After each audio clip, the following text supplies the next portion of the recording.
Hi, I'm Royston. I operate the big screen, the scoreboard for Coventry City Football Club at the Coventry Building Society Arena.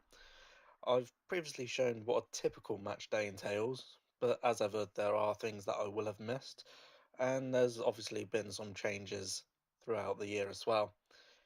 I've got a couple of requests to show more of what we do behind the scenes.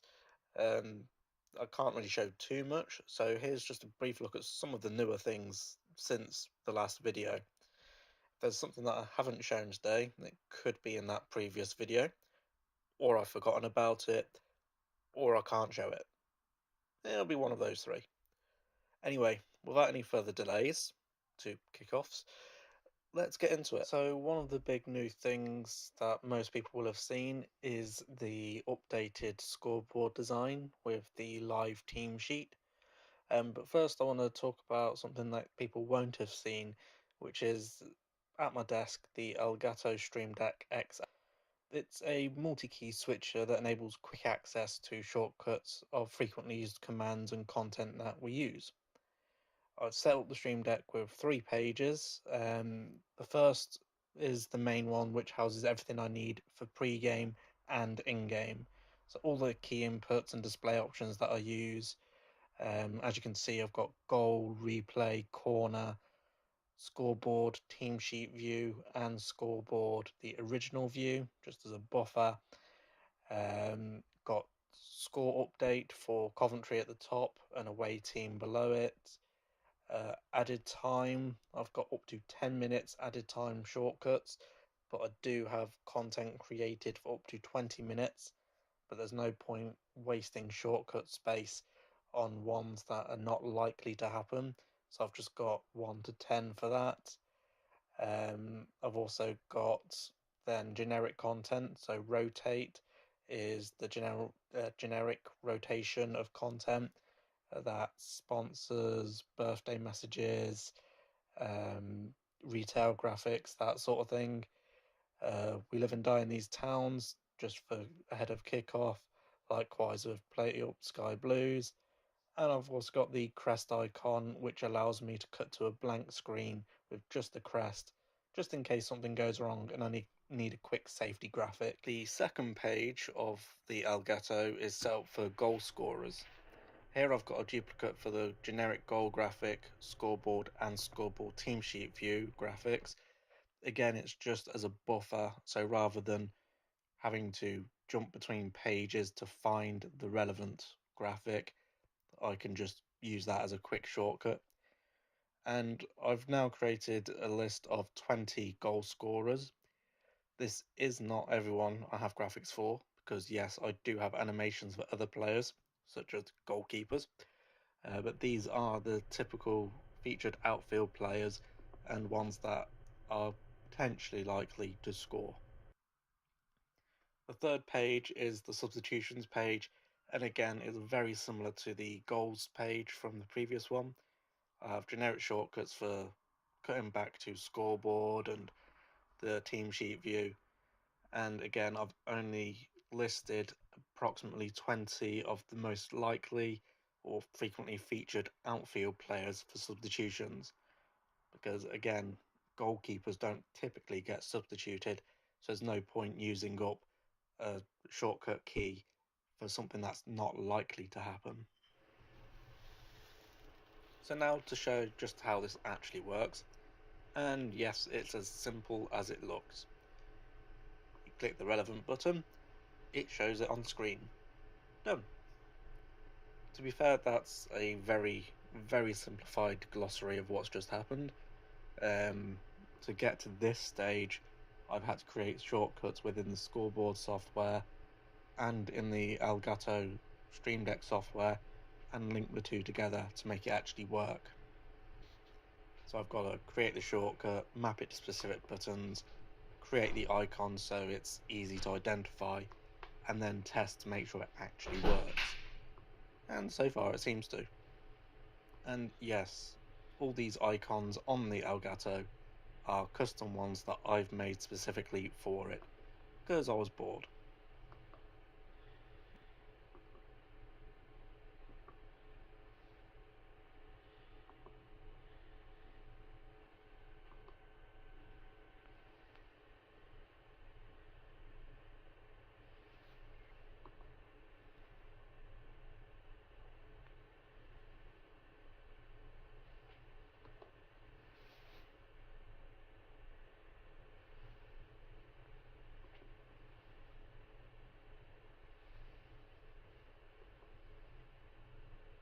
So onto the scoreboard itself. Something that I don't believe I've shown previously is how the in-game scoreboard graphic is actually built. So here you can see the scoreboard design and each of its separate elements. So you've got the background graphic itself, and then you've got score for each team. Now they are separate elements which you can independently turn on and off. Likewise for the time, each half has its own dedicated time. So again, you can switch between the two, as well as the ribbon for the second screen itself. So onto the new scoreboard design for the season itself, the in-game team view. Again, each layer is separate, so the score and times for each half are separate. And the two teams are their own layers too, so I can hide and remove them independently as well.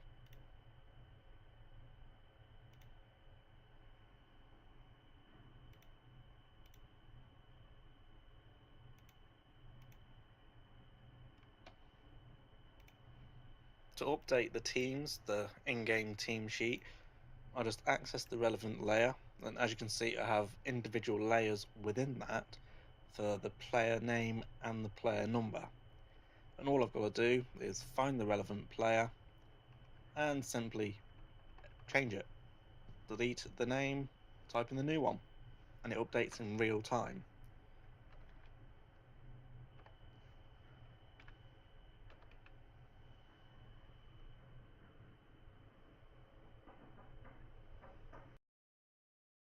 Or I switch off that big green live button, which then allows me to update the text without it showing on the screen immediately.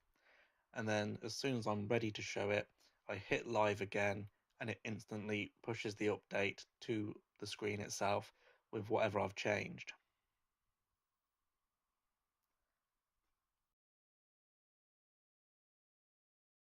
So to actually start the timer for a game, I'll keep an eye out on the referee to ensure that we're in sync.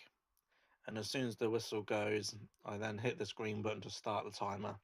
And then when I'm ready, I cut to the live scoreboard once I can confirm the clock is actually working. I've got to make sure it's actually working before I display it, just in case something's gone wrong. In the game itself, when we have a corner, again, I've simply created a button that says corner. I press it, and the relevant graphic appears. Once the corner has been taken, I then cut back to the team sheet, and I just hit scoreboard team sheet, and it cuts back to the scoreboard. Simple. For added time, the clock can continue, as I think that came into effect 23:24. But the club do request that it stops at the designated minute. So, for example, if there's 1 minute added time, the clock should stop at 46 minutes.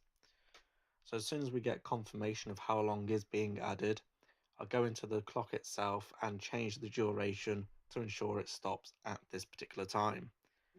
And when it gets announced, I just press the shortcut for the relevant minute and then cut back to the scoreboard when ready. And that's pretty much everything that I can think of that is new, or that I didn't cover much in the last time. Hopefully that's been a bit useful. So yeah, thanks for watching.